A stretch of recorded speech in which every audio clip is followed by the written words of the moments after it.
اچانک انسان کا دل کسی چیز پہ آ جاتا ہے، یہ انسانی فطرت ہے، تو اس پہ پکڑ نہیں ہے۔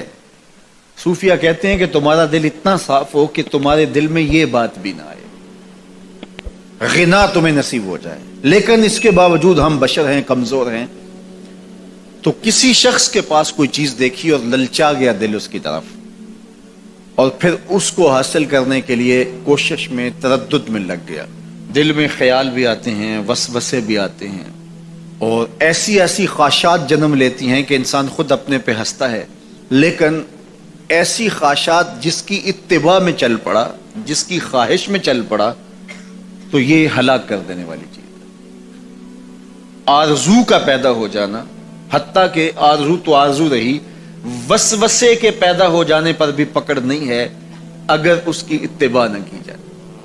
صحابہ نے حضور سے عرض کیا، حضور ہمیں ایسے وسوسے آتے ہیں کہ اگر ہم بیان کر دیں تو قتل کر دیے جائیں، اتنا غلیظ خیال باز کا انسان کے دل کی تختی پہ آتا ہے، دماغ کی سکرین پہ ابھرتا ہے۔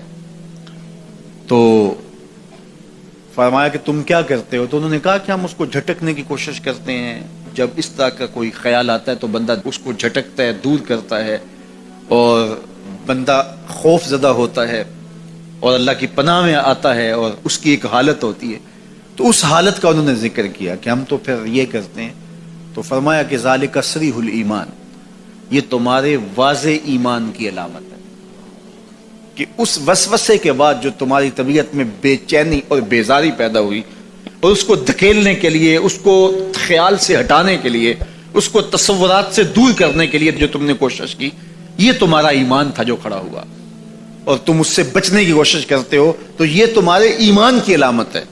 تو خالی وسوسہ اگر کتنا ہی غلیظ کیوں نہ ہو، اگر اس وسوسے کو خیال کا حصہ بنا کے اس سوچ کو لذت کا سبب نہ بنا لیا جائے، حتیٰ کہ غیر محرم کے اوپر آپ کی نظر پڑ گئی، تو فرمایا النظرۃ الاولی لک والثانیۃ علیک، جو پہلی نظر تجھے حاصل ہوئی تو وہ تیرے لیے ہے، لیکن اگر تو نے نظر کا تتبع کیا اور پھر تیری نظر نے دوبارہ پیچھا کیا تو وہ تیرے اوپر وبال بن جائے گی۔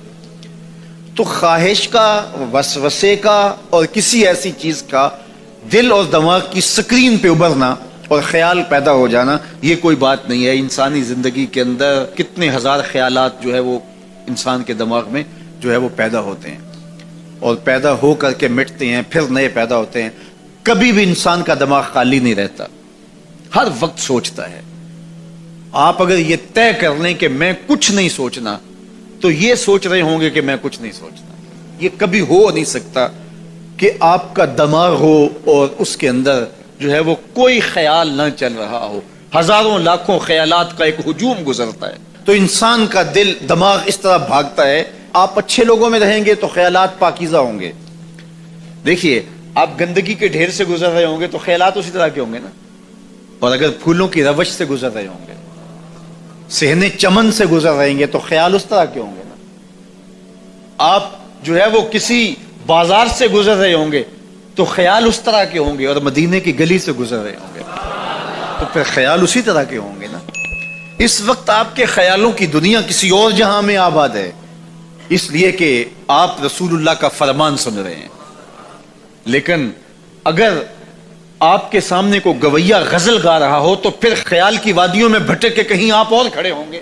اب بات حضور کے فرامین کی ہو رہی ہے تو تصور پھر گنبد خضرا کے مکی کا ہی ہوگا نا، تصور تو پھر شہر حبیب کا ہی ہوگا۔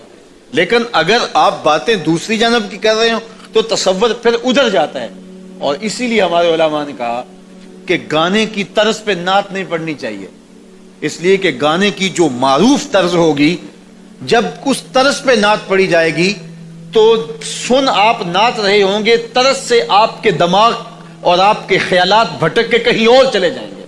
اس لیے یہ گوارا ہی نہیں ہے کہ ذکر رسول اللہ کا اور خیال کہیں اور جا رہا ہو، خیال آوارہ ہو اور بھٹک رہا ہو۔ جب تذکرہ حضور کا ہو رہا ہو تو خیال بھی گنبد خضرا کے مکی کا ہی ہونا چاہیے۔ تو یہ بات ذہن میں رکھیے گا کہ یہ انسانی زندگی کے اندر انسان کا خیال بھی بھٹکتا ہے، سوچیں بھی بھٹکتی ہیں، دل میں بھی کئی کچھ آتا ہے، لیکن پکڑ اور گرفت اس وقت ہوتی ہے جب انسان اس خیال پہ اپنے آپ کو اس راہ پہ ڈال دیتا ہے. لالچ کا پیدا ہونا بھی شریعت میں ماخوذ نہیں ہے. وہ تمہارے لیے جو ہے وہ وبال تب بنے گی جب تم اس کی اتباع کرنے لگ جاؤ گے, اس خواہش کے پیچھے لگ جاؤ گے. جب اکبر نے دین الہی نکالا تو حضرت مجدد الفسانی علیہ رحمہ اس کے مقابلے میں آیا. آپ جانتے ہیں وہ تاریخ. تو اس نے کہا تھا کہ السلام علیکم یہ مسلمانوں کا شعار ہے, تو ایک نیا لفظ لے کر آتے ہیں. جب بھی کوئی کسی کو ملے تو اس کو کہے اللہ اکبر, وہ بھی جواب میں کہے اللہ اکبر. یہ اپنی طرف سے وہ نئی چیز لے کر آئے. لیکن اسلام نے السلام علیکم کیوں رکھا ہے؟ تو اس کا ایک فلسفہ ہے, اور وہ کیا کہ جب کوئی مسلمان کسی دوسرے مسلمان کو ملے تو وہ کہے السلام علیکم. اس کا مطلب ہے تیرے اوپر سلامتی ہو. تو گویا وہ ضمانت دے رہا ہے کہ میرے بھائی, تیری جان, تیرا مال, تیری آبرو, تیری عزت میری طرف سے محفوظ ہے. میں تجھے ضمانت دیتا ہوں سلامتی کی. اور وہ آگے سے کیا کہتا ہے؟ وعلیکم السلام. اچھا تو اگر مجھے ضمانت دیتا ہے تو تو میری طرف سے بے فکر ہو جا. تیری آبرو میری آبرو ہے, تیری عزت میری عزت ہے, تیرا مال میرا مال ہے, اس لیے میری طرف سے تجھے کوئی فکر نہیں ہوگی. اب ایک دوسرے سے انہیں خطرہ نہیں ہونا چاہیے, ایک دوسرے کو ضمانت دے چکے ہیں, عہد کر چکے ہیں. اور اگر ہم سلام بھی لیں اور جڑیں بھی کاٹ دیں تو بھی ہم نے سلام لیا ہی نہیں, ہم نے منافقت کی تھی. حضور نے ہمیں افش السلام, تو میں سلام کو پھیلاؤ, یعنی سلام کو پھیلاؤ گے تو امن پھیلے گا. سلام سلامتی سے ہے, یہ آپ امن دیتے ہیں. ہارون الرشید کے زمانے میں ایک شخص کو سزائے موت کا حکم ہو گیا. تو اس قیدی سے پوچھا سزائے موت سے قبل تیرا آخری حق. اس نے کہا کہ میں بادشاہ سے ملنا چاہتا ہوں. انہوں نے کہا ٹھیک ہے. بادشاہ کو کہا کہ سزائے موت کا قیدی ہے, تو وہ کہتا ہے میں بادشاہ سے ملنا چاہتا ہوں. بادشاہ نے کہا لے آؤ. تو دربار لگا تھا, تو وہ قیدی زنجیروں میں جکڑا ہوا لایا گیا. اس نے کہا السلام علیکم. بادشاہ نے کہا وعلیکم السلام. آخری خواہش پوری ہو گئی. جلاد لے جانے لگے, قتل کرنے لگے. کہا تو مجھے قتل نہیں کر سکتے. کہا کیوں؟ کہا بادشاہ نے میری ضمانت دے دی ہے, مجھے آزاد کر دیا. بادشاہ نے کہا میں کب کی ہے؟ کہا تم نے کہا نہیں وعلیکم السلام, تمہیں سلامتی ہو. تو جس کو تم سلامتی کہہ چکے ہو تو کیا اس کے اوپر سزا ہو سکتی ہے؟ تو بادشاہ مسکرانے لگا, کہا جاؤ میں نے اس کو آزاد کیا. وعلیکم السلام کہہ دیا تو پھر سلامتی ہوگی نا. اسی لیے ہم کہتے ہیں حضور پہ سلام پڑھا کرو. حضور پر جب سلام پڑھو گے تو حضور بھی سلام کا جواب دیں گے. وہ کسی شاعر نے کہا تھا, وہ شعر پتہ نہیں وزن میں ہے کہ نہیں, لیکن شعر مجھے بڑا اچھا لگتا ہے کہ درود پڑھنے سے ثواب ملتا ہے, سلام پڑھنے سے جواب ملتا ہے. درود پڑھنے سے ثواب ملتا ہے, سلام پڑھنے سے جواب ملتا ہے. تو ہمارے جو لفظ ہیں ان لفظوں کے پیچھے ایک فلسفہ ہوتا ہے.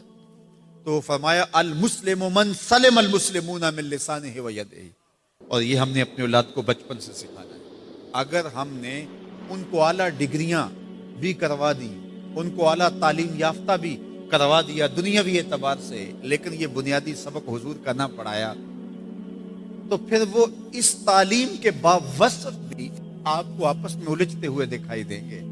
اعلیٰ ڈگریوں کے باوجود بھی آپ ایک دوسرے کا گریبان ان کو نوچتا ہوا آپ دیکھیں گے, اس لیے کہ انہوں نے اسلام کا یہ بنیادی سبق تو ماں کی گود سے پڑھا ہی نہیں ہے.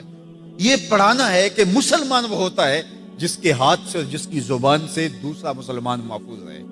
مجھے بتاؤ, جس کو یہ سبق اس کی ماں نے پڑھایا ہو, جس کو سبق اس کے باپ نے پڑھایا ہو, تو وہ کسی مومن کی ماں کو گالی دے سکتا ہے, کسی کے باپ کو گالی دے سکتا ہے, کسی کا گریبان پکڑ سکتا ہے, کسی کو تھپڑ مار سکتا ہے, کسی پہ زیادتی کر سکتا ہے؟ کبھی نہیں کرے گا. اس لیے کہ اس کو حضور کا فرمان یاد ہے کہ مسلمان ہوتا ہی وہ ہے جس کی زبان اور ہاتھ سے دوسرے محفوظ.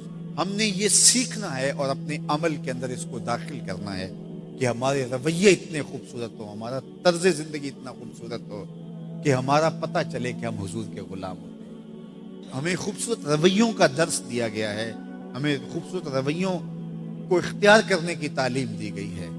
تو ہم اپنے آپ کو دیکھیں اور ہم اپنے دل کو صاف کریں, اپنی زبان کو صاف کریں, اپنی آنکھوں کو پاکیزہ بنائیں, اپنی سوچوں کو عفت دیں, اور دیکھیں کہ ہم کھڑے کہاں ہیں. جس کے 2 دن برابر ہیں, آج کا اور کل کا, تو وہ خرابی پہ ہے. سرخرو وہ ہے کہ جس کے دونوں دنوں کے اندر واضح فرق ہو, ہر لمحہ اس کا بہتری کی طرف چلا جا رہا ہو, تو وہ ترقی کی طرف ہے, ورنہ وہ تنزل کا شکار ہو رہا ہے. تو ہمیں یہ سبق دیا گیا کہ قد افلح من تزکا, کامیاب وہی ہوا جس نے اپنے من کو